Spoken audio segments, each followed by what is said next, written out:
Hello and welcome to the Warp Shelf. I'm Frank Duran. I'm Deshaun Vasquez. We are two artists reaching into the pile of Comics, movies, films, video games, anything that sort of moves us. And we dig deep to find out what's worth taking with you. And that especially means something today because we're kind of going off the beaten trail of any popular clickbait, any trend, anything that is happening right now. This has nothing to do with anything other than Deshaun finally read Earth 1, Green Lantern, Earth 1, Volumes 1 and 2, and I was like, I own those. I'll also read those for the first time. And I've been sitting on them for a very long time, and I was like, it is time. That and, you know, I always want to do more comic book related episodes specifically. Yeah. It's just a matter of getting you to read them. So I'll take what I can get. But it is interesting to note that Green Lantern is a big fixture of us back in the old college days. Because when I had first met you, you weren't that much of a Green Lantern fan. And then I just watched you go through your journey of like going through the entire Geoff Johns run. Yeah, basically, I went to the high seas and got myself, because I was a poor college student, not because I could afford it in any way, but I got the Geoff Johns whole run and I crushed it. And don't worry, DC, you made your money back in Green Lantern things for me reading that. Don't worry, I definitely spent enough on Green Lantern shit. You went up until Flashpoint, and then started buying like everything from the New 52 onward. Exactly, which is like the tail end of his run. I really think that's some of my favorite comics ever. You know, if you're gonna read like a whole run of a comic, Geoff Johns' Green Lantern run is one of those like perfect little examples. Yeah, I do want to get the omnibuses that they have now of like his entire run, like the fucking tomes. I'm thinking about getting them after I get that last Batman one. You can see it behind me on this shoulder.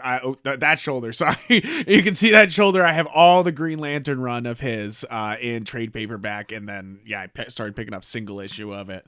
Green Lantern is absolutely one of my favorite superheroes. So to connect it to something that's actually like relevant, HBO announced they're gonna do basically what did they HBO show did they compare it to? It's the cop show. They said it's called Lanterns. It's an HBO show. They said it was basically they were leaning on like True Detective. So, like, that's it. I was like, what is it again? With Hal and John as partners. Which to me is in my mind is a great idea, because one of the things that brought me into Geoff Johns' run is how much of a sci-fi it is, how much of like a space drama, how much of a space opera, how much a big sci-fi concept the Green Lanterns can be. And that's what I don't think a lot of people know, like the day-to-day fan. They know who Green Lantern is, you know, he makes something with the ring. But like what a lot of people don't understand the lore of the Owens, the actual like main battery, the different rings. Everybody, there's like your average DC knower does not know all that stuff, and only if you've read some Green Lantern. I would say the average fan who's only watched like alternative media like cartoons. Yeah, and the movies. Exactly, because they haven't covered it. I mean, unless you've watched the animated Green Lantern show that they did a while back, which I do recommend. Deshaun also recommends. It's a great show. Like, it was heartbreaking when both that and Young Justice got canceled at the same time around like way back when. And it's heartbreaking. And Young Justice got to come back, but Green Lantern no. Yeah, and it's one of those things where you're like, but Green Lantern was really good. It's Teen Titans. It was. Titans was good too. I'm not hating on it. I don't think Green Lantern had Young like Justice, the sheer fan base that Young Justice did when it was first out. And it still does. I remember when Young Justice hit Netflix, they were like, guys, just play it on there so they'll do a revival. And you're like, that's crazy. And HBO was like, okay. we'll do that. And she was like, all right, when it comes back to us, we're gonna do that. Although I think Young Justice has now like tried to pick up the loose threads left from Green Lantern, because Razor, the character that was made for that show, is on Young Justice now. Ooh. And he's a Blue Lantern, which is what happened at the end of that show. So you're like, Ooh. I didn't know these were supposed to be in the same continuity. That's kind of cool if they are. But it's like it's one of those things that we're coming into these 2 volumes being huge Green Lantern heads, and what these if you don't know anything about the Earth One books, which I own every volume of this series, this very weird DC Elseworld series for the Superman ones. I have them all in hardcover because I'm weird about this. Earth One is kind of, they're nice hardcovers. Earth One is kind of a restart where they had success in the New 52, and they were like, well, what if we kind of had a different line that was just like restarting our superheroes in different ways, like, and, I say it's and try very else much worlds. like DC's equivalent to the Ultimate Universe, especially in the early days before everything became so connected, because we still haven't done any like crossovers or anything with these. No, they're very separate. But it's still the same inherent principle about like a slightly more grounded take on the universe that people can just jump into. Yeah, exactly. And I think that's a great way to explain it, especially with the Green Lantern one. So to kind of sum it up, there was Superman first. Superman was the first one. There was Earth One. Yeah, by J. Michael Straczynski. And it's fun. It's fun. It's not, don't take it too seriously. It's popcorn. Mm-hmm. If you go in being like, where is my groundbreaking Superman? You're not going to get it here, but you're going to get a lot of fun Superman. But it does have a leaning that you might appreciate of just like Clark, instead of being a paragon, just being a person. Yes. Like there's that great subplot with like him and like his neighbor that he has a romance with, but it's not Lois, because I don't think we've met Lois yet. Yeah. And you get to just see Clark have to deal with being a person before he's deified just yet, because he's only just started. Exactly. And then you have Batman Earth One, which is a very grounded Batman. This is very like, if you thought Christopher Nolan's Batman was grounded Batman, this takes that even further, where it's like very almost realistic, too realistic. It's so realistic that Batman gets hurt a lot in this. Yeah, in that Earth one was One. Geoff Johns. And that was like part of the initial initiative to like we're going to make Gritty can also kick your ass, Alfred. Yeah, right. It would have permeated since then, because we had that in like Earth One, and then Gotham did that. And then the Pennywise has that. Yeah. And you're like, okay, so now we all have badass like Alfreds instead of old Alfreds. Like, what just happened here? Like, you're like, no, go back. Like, I need the guy who was in every one of the other Batman movies as Alfred. What was his name? Michael Goff. Yes, he's I know in the original four nobody movies. can replace him. That's the problem. But and then they do Earth One Wonder Woman, which is another series I have not read yet, but I own every volume of. That's the only one I haven't read now. That's the Grant Morrison one. Yeah, Grant Morrison and Yannick Paquette. Yeah, which first off, that's a dream team. That's the thing. A lot of these Earth One teams are like dream teams, and that's one of them. Is Grant Morrison and Paquette is incredible. You're just like, oh shit. You're like, the artist of Swamp Thing doing a Wonder Woman comic with Grant Morrison's writing. You're like, oh, okay. Yeah, sure. Mm-hmm. That sounds great. Like, I bought all 3 volumes and I just haven't opened them yet. I feel really bad about it. The other one is Teen Titans. Jeff Lemire did that one, right? Jeff Lemire, which I love Jeff Lemire. And I don't think this is Jeff Lemire's strongest, but I do enjoy it. I remember reading. Have they only done 1 volume of that? No, there is 2 volumes of that. I remember reading the first one. I think I was like over your place and just waiting for you to get home, and I just read it and a couple other things. I remember it being solid. It was basically Jeff Lemire's like Runaways. Yes, exactly. And they so sorry, I meant to say that there's 3 volumes of Superman 1. There's of Superman Earth 1. There's 3 volumes of Batman and Earth 1. Done. Because Yes. JMS has said that like it was always meant to just be a 3-volume thing. And Batman Earth 1 is actually kind of the newest one at June 2021. So volume 3 of that. I do have that. Yeah, I'm killing it. And then Wonder Woman Earth 1 has 3 volumes too. So it's Teen Titans and Green Lantern that only have the 2 volumes each. Which kind of stinks, you know, like you're kind of like, come on. Give me a little bit more.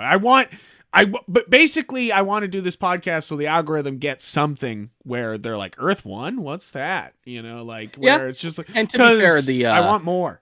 And to be fair, what they're using as like promotional images for the Lantern show are from these 2 books. Yes. In the same way Isn't for like that Superman wild? Legacy, in the same way for like Superman Legacy, they keep using stuff from All Star. Like they keep using Green Lantern Earth 1 to advertise lanterns. I know, and I was like, okay, like, I was like, that's why I think you were piqued interest wise, and I was definitely like, okay, it's time to read these. And so basically what this all is leading to is that we are big fans of Green Lantern.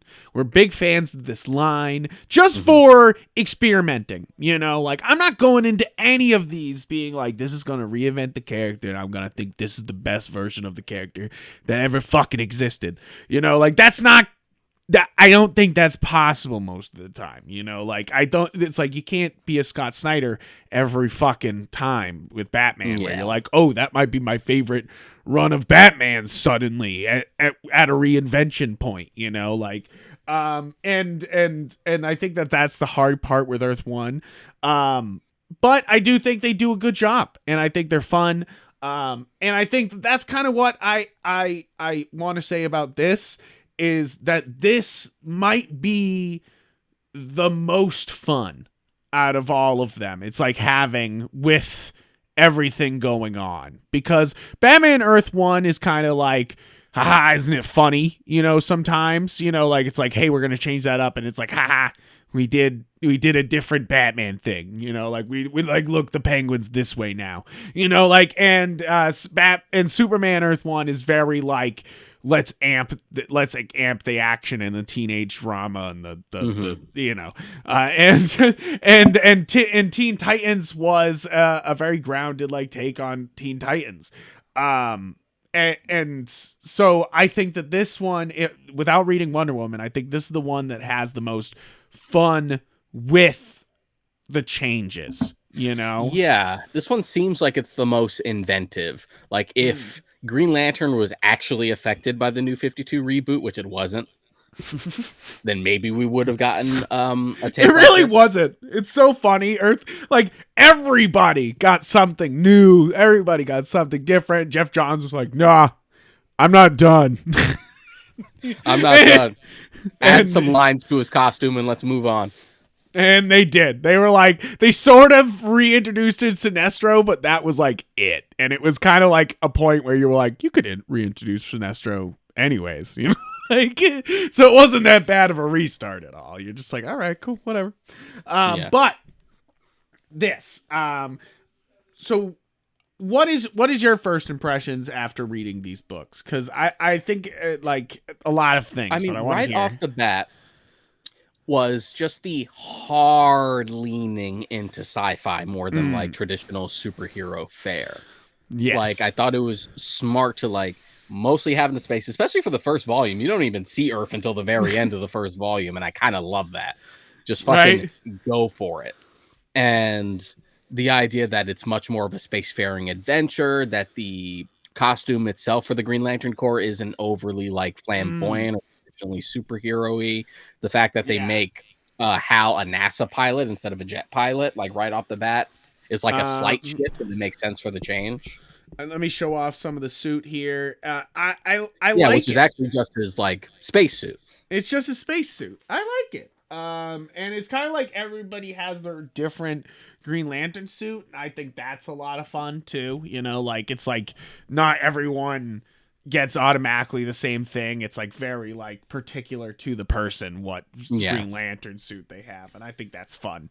I'm with you, man. I think that it's like Geoff Johns like sci-fi always being in space, going to different planets, is a different type of sci-fi than what we're getting here. Like that was kind of like That's very space comic booky, standy, like yeah, very comic Buck booky, Rogers, very yeah. like this is almost Alien. Like the influence of Alien is definitely prevalent here. Like the influence of Gravity at the very beginning is very Yeah, much there. it's just hard. Like, It's harder sci-fi. very much harder sci-fi. And I really dig that. I like that they kind of like changed a lot of shit up. Like, like you're like, okay, like that's making Hal making Hal an NASA pilot right off the Hal bat. Harold. That's the first Harold. thing. It's Harold Jordan. They like call him Hal sometimes, but like it is very much Harold Jordan. And you're like, oh, All my okay. friends call me Hal. Yeah, right. You're like, oh, okay, all right. Okay. And the idea that we're coming into this journey and the Green Lantern Corps is effectively already lost and is fractured, which is kind of dope. Yes. That's where I was bought in, because at first I was kind of like, meh. Like I was seeing what was going on. I was reading through it, and I was like, yeah, very, we're up in space, NASA. All right, cool. He's got the ring now. Very, very different than what a lot of the reinventions of Green Lantern have been, and there's been tons. And like actually being up in space and it like saving him instead of it being like on the planet in a ship crashed, which is often Green Lantern's story. I really like this where it's like he can't control it at first and it's like already out of power, and I love that little bit of like survival in space horror, like they already got going it's like on. we're starting like post Empire. Yeah. Yeah, a little bit. We're like, we already lost. You just have the scraps to rebuild yourself with. I think that's a lot of fun too. I think that's an easy way to world build, is to be like, it's instead of you're finding this utopian world, alien world, it's already fucked, and we have to fight our way in, and you're like, that's and of course it's the Guardians' fault. The more things change, the more they stay the same. Yes, exactly. I think that's the real fun of this, is that this is not Green Lantern at his strongest. This is not Justice League Green Lantern. This is not Green Lantern in any of the physical, like even the Green Lantern show, he's very strong, how it's like, so there's in the comics he's very strong. How Green Lantern is often depicted as very, very strong, and here we are not dealing with that. And even the minute you think you do, it leaving volume 1, where you're like, oh yeah, the battery's unleashed. Now the Green Lanterns are at full power, and then they start the next one. They're like, yo, Yellow Lantern's dunking on them bitches. Like, you're just you're like, shit. It's ridiculous. I do. The only thing I wasn't crazy about, and I had like joked about this before we started recording, and I even mentioned this to you while I was reading it, was because this iteration of Green Lantern doesn't seem to have the emotional spectrum tied to the rings. Yes. It does make the Yellow Lanterns, by extension, seem a little less special, because they're just like, they're like the green ones, but they're more powerful, I guess, as opposed to the tying of like fear trumping willpower, etc. Yeah, and that's the thing, is I feel like that's one of the problems with Earth 1 in general, is that they kind of want to start these like universe stories, but instead they write these little like tie-ins to make the universe like cut off shorter, so it's like, like, this is it, the emotional spectrum leans more into like a sci-fantasy type of thing, like they're all tied to different emotions, etc. It is, I know, it's like one of those things that like including death, the ultimate emotion. I'm feeling like death today. Yeah, guys, if you haven't read Blackest Night, oh my fucking Jesus, I fucking love that fucking book. Oh my god, so good. But I agree. I think that's kind of the main issue here, is that like they try to just be like, Yellow Lanterns, they're just a better built Green Lantern, and you're like, Mhm. so why doesn't everyone switch to Yellow Lantern and then just use it? If Yeah, it's that's only just the like case of like because it's like the one remaining guardian who's heading them up and is going to try to control them, and they're like, "No, dude, you're the reason for this to begin with." exactly. I do want. That's the thing is, I finished this and I was like, I want more, and I really, really hope we get more because I think the art is absolutely fantastic throughout. Oh yeah. I think that there's some really great like big panel battles. Everything feels What's the dark artist's name? and it's Gabriel Hardman Yeah, or Karina Pachinko. I I think think that's it's how the you. inker or the Yeah, colorist. yeah. Sorry, I will double check on that right now for us. Yeah, because they kind of just change off duty, so I don't even know if they say in the in there. There we Is go. that volume 2 you're holding or 1? This is one, Okay. and it's like, and it seems like, yeah, they kind of like co-wrote it together because they kind of just take it, that they call themselves co-writer. Yeah, it says writer and co-writer. So Mhm. Karina Pachinko is the main writer and Gabriel Hardman is the co-writer and artist. So that's why Gabriel takes the top billing there. I think is that Mhm. he's the Cuz he's it's like doing he's double duty. writing and yeah, he's doing double duty. And I Yeah. think she's like, okay, here you go. I But had this is the first time I had seen his work, and it's one of those things where like, dude, where'd you come from? yeah, I know, right? I was like, I love this kind of realistic, dark sci-fi art he's got going on, but then I you can kind of still dig. bring in that green, that Mountain Dew Green Lantern that Yeah, he's got going I kind on. of dig. I kind of dig Hal with no domino mask and the beard. I do like the beard. It's like, and I think they'll go for that in this new Lantern show, which I am very excited for. I Yeah, that is just one of the bigger takeaways with these two is that you can see how this would be a good springboard for an adaptation, yes, especially one to exactly. separate yourself from the pack as far as like what other comic book movies are doing. Hard sci-fi with a more like true detective leaning. Yeah. Yeah, and even if they went full powered Green Lanterns, I think it would work. It's like they could do this where it's like they don't have the power that they should, which would work for a TV show. But Mhm. like if they don't, I could still see like them just solving crimes on different planets as a Green Lantern's working. Like obviously that makes so much sense. Like you're just like, yeah, a murder or a weird like fascist on this one planet, sure, like it's just like do Star Trek with lanterns. That sounds good to me. I don't, Yeah. like that's always what I've asked.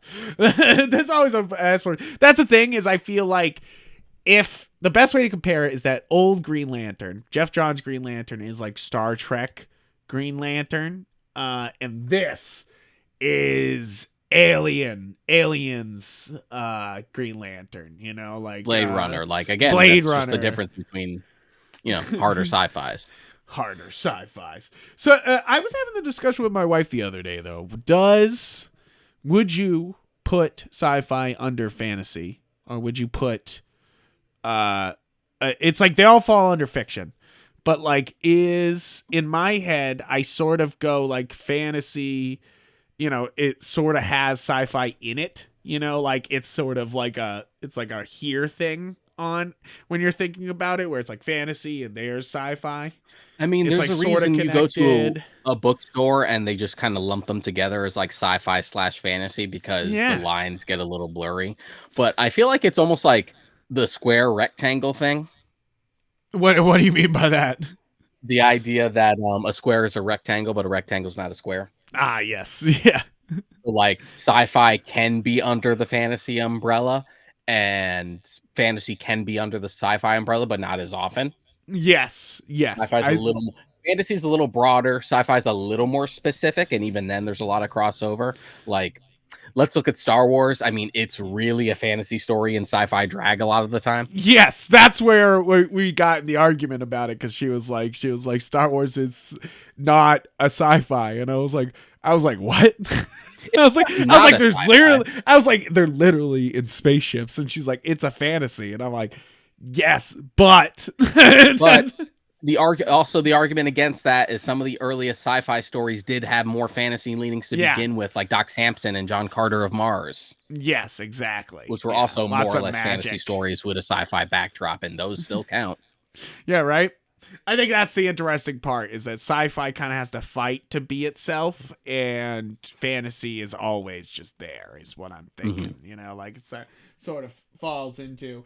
But that's what I kind of like about this is that this is kind of a very modern, very dark, very hard sci-fi. Like they get stuck in jail for a Yes. bit. You know, The like attempt to like make Green Lantern a grounded sci-fi thriller. yeah. I think that they did a great job. I love Kilowog being here. I love I love Sinestro being there from the first volume, and they build up until the second volume of Sinestro being a Yellow Lantern, because of course he'd be like, no, I need the more powerful ring that makes more sense. Why would I not do it, you know, like and then he's immediately told to kill a bunch of people, and he's like, ooh. But I think my favorite addition is, and this is kind of a big nod to Geoff Johns' run, is Arissa. Arissa is an ad from Geoff Johns' run, and I mean not an ad from Geoff Johns' runs, because she came way before that, didn't she? I think Arissa's like in Justice League Unlimited and stuff. Yeah, and it's one of those things that I enjoy her being there, because I think a lot of Green Lantern stories just kind of ditch her, and you're just kind of like, no, wait, hold on, she's an important Green Lantern, like you got to use her, you know, like you got to. But that also is the problem when you start adding so many lanterns. I know it's the idea that like realistically there should be more lanterns on Earth because it's an entire sector, and all the other sectors have a bunch of Green Lanterns because there's effectively space cops. Yeah. But when you keep the focus on so many Earthbound Green Lanterns, someone's going to get lost in the shuffle as far as the minor characters are concerned. Yeah, exactly. I think that the Lantern Show will have to play that line, trying to tell a cop show in modern day. I think that's hard to do, you know, without being blatantly like, yeah, beat the poor up, let's go. I think it's already kind of going to be circumvented because it's a space story. Yeah, right. They're just it's like just that little bit of sleight of hand. They're like, don't worry about it. Like we seem to have no problem. We seem to have no problem dealing with cops when the Batman came out, and we were right in the midst of that. Yeah, right. And they're just like, it's okay. If half of them are admittedly corrupt, they're just like, they're like, if we admit they're corrupt, and it's fine. And it's not like the Lantern Show wouldn't do that either. Yeah, right. They're like, because the Guardians themselves are inherently corrupt. Yep. I think that's I wonder what they'll do with that. You know, I really do.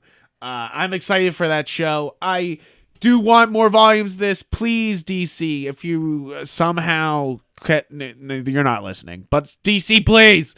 Like, please. I would love more. I know everyone else gets 3 volumes. Give Green Lantern 3 volumes. Also give me Sapphire. The I want the Sapphire lanterns. Come on, let's go. Let's Star Sapphires. Sapphires. I'm wondering if and when they introduce a third core for this version, what it's gonna be. It's like, okay, it's gotta be Star. That's the thing, is Stars goes all the way back to like even original, you know, Green Lantern, you know? Before we establish the full spectrum. Yeah, right. So you're just like, you're like, you have to, you know, like same thing as, you know, like they at least Yellow Lanterns were much later, but like it's like the Star Sapphires were like even way before they even like thought about lanterns, you know, like so. Yeah, Star Sapphire and Sinestro both have that distinction where like they were like the one. Yeah, right. And you're just like, for a long time was just like, he's just the one guy with a yellow ring. And for some reason it took until Geoff Johns to be like, what if he just had his own core? Like, why haven't we done that yet? One of my favorite books. Absolutely. Sinestro Corps War is also one of my favorite books. That whole line is amazing. I absolutely recommend it. I own it all now. So it's like I said, I pirated it earlier, but I bought it all. So it didn't even matter. That's the thing. Like it's like very easy to recommend Green Lantern because it only takes 3 words. Geoff Johns' run. There you go. Yep. It does. You will have experienced the Green Lantern, although this is a good alternative. Yes, to be fair, this is a good way to like if you haven't read Green Lantern before, this is a great way to get into it. I think that that's the best part about this, is that this is great for new readers, old fans. Like, I thought that was the fun part about Earth One. That was the of Batman and Superman, is that they're fun, easy ways to get into these characters. And I think and they can play a little fast and loose with the rules because they don't have to worry about mainstream continuity and editorial being like, "What are you doing?" Yeah, and they can kill people, and they're just like, hey, because that was the Batman thing. They were like, we can kill people, and you're like, wait, hey, woo, you're like, guys, hey, calm down. What if Superman Earth One? What if we just killed off Lex and replaced him with his sister? Yeah, right. You're like, oh, shit. Okay, cool. At least you tried. You're going. You have a take. Right, exactly. All right, well, I think that's pretty much it for Green Lantern Earth 1. What do you think? Any other thoughts you want to slap down there? No, I had pretty much hit the nail on the head. I'm also with you in that I want a third volume. I want to see what more they can establish. I also appreciate that there's sort of a time skip between the first two volumes. Like, I kind of love that we end with Hal going to Earth and presenting himself to the world, and then we just start volume 2 that he's already established, so we didn't have to go through the fucking rigmarole of just, can we trust him? Exactly. Do we have to be stuck on Earth this whole book? You're like, nope, just any excuse to get off that damn planet, I appreciate. I really like the beginning of 2 because they kind of just throw you into the action of this negotiation of this of knowledge between alien races and Earth, and it like hits you with so much things that you don't know or hasn't even been established. It's kind of like a nice like way to be like, welcome back, things have changed in a big way, without having to be like, things have changed a lot in a year, haven't they? It's like they do such a good job of being like just like being able to translate that so well without having to. It feels very much the way like a good sequel would be paced out movie wise. Yeah. Exactly. You'd be like, okay, you had the fucking origin movie. Just go. Let's do this. Let's all play around. And I think that's the thing, is I liked, that would be the last thing I have to say about these. Volume 2, I liked it better. One is great. One is a great start. If it was a movie, I'd be like, yes, very good Green Lantern movie. I like your connection to everything. Manhunter's very good. But volume 2, I'd be like, bam, that's a banging sequel, goddamn. And I hope that Green Lantern, if they're using these things as like promotional material, they're learning from these, hopefully. Yeah. And I definitely want to see what else Gabriel Hardman can do. Yes, I need to pick up more of his stuff. I was kind of like, shit. At the end of these, I was like, okay. But I felt the same way about like Bilquis Evely when I read Woman of Tomorrow. Just like, I have not seen you before, and I want to see more of you. Oh shit, you wrote one of the Sandman universe books? I guess I got to read that. So what they did before, and the reason why they're doing this book together, obviously, is they co-wrote Star Wars Legacy and Star Wars Legacy comic book and Planet of the Apes with Karina Pachinko. So they were working together on those two together. That's crazy. And Gabriel Hardman did is storyboard artist for Logan, Interstellar, Inception, and Ford versus Ferrari. What the fuck? And what? I've seen married. Seen storyboards for all of those, and you know what? That art style does look familiar. And they're married together, so this is just a power couple like Jimmy Palmiotti and Amanda Connor. What a fucking flex! What a fucking flex! I love that. Always love to see that. What the shit? That's awesome. I love that. I didn't realize that. That's really fucking cool. Read the back of your books, friends. You learn things. But guys, this has been a mini episode. I hope you like this. We're just gonna, spit this out. We're gonna do one more mini episode after this about Tales of the Jedi. It's kind of a sci-fi double mini-sode. We'll put them out one. Kind of like 1 week and another week next, just to kind of make things up to you guys for missing some things. So, it's basically just another episode. It's just shorter because it's a shorter topic. Yeah, because I don't think I could do a whole hour on these books. I do love them, and I think they're great, but I don't. I think at the end of the day, it is still two. I think I summed it up. Last two trades. It's Yeah. not like we're Hey, talking about an entire, like, if we were doing a like whole Jeff Geoff Johns' Johns actual Green run. Lantern run, We might be here all day. that would be a multi-parter. But guys, thank you for tuning in to the Warp Shelf. I hope you like this comic centric episode. If you I are hope you like, do too. where's I the really like to do movies? them. If you're I like, wanna do where's the more. movies? Don't worry. We have, this is like episode 170, 80 something. You'll see in the description. But like, there's so many film episodes you probably missed. Go back. Go listen to them. And guess what? We're doing Jails of the Jedi next. So we're doing Star Wars next, as we always do.